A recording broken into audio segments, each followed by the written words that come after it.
Prosím tě, co by se dělalo, kdyby si tam dal ten plný ten? To by začal lítat butem, Matěj. Já vidíš, jak jede? To je Schumacher, ty vole.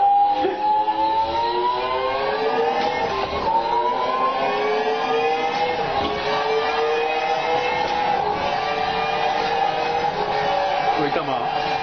325.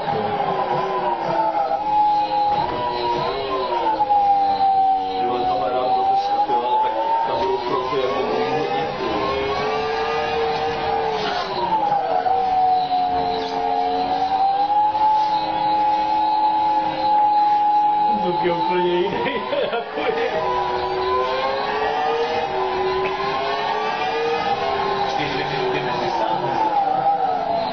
To tam stálo, víš? Stalo na startu. Jako první kolo má celý vrát, to je to většinou. Prostě to i nějak jako, víš, to pracuje takhle taky, že jo? Když byl úplně vzadu, tak to bylo vyplněný úplně. To trošku pracuje, super.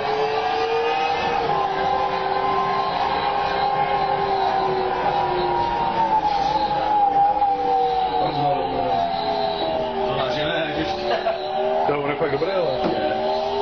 Jak to tam udrží úplně? No ne, jsi viděl, já jsem se s tím nerozjel, že jo? Ale jestli byl jen do toho sednu poprvé, ale to tam rozsudilo a úplně tohle. Ty máš něco na jiného, veď, těch simulátorech závodních, Matej.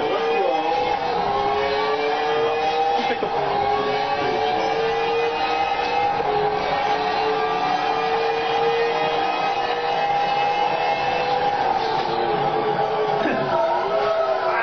Hodiny! To nebyl úplný.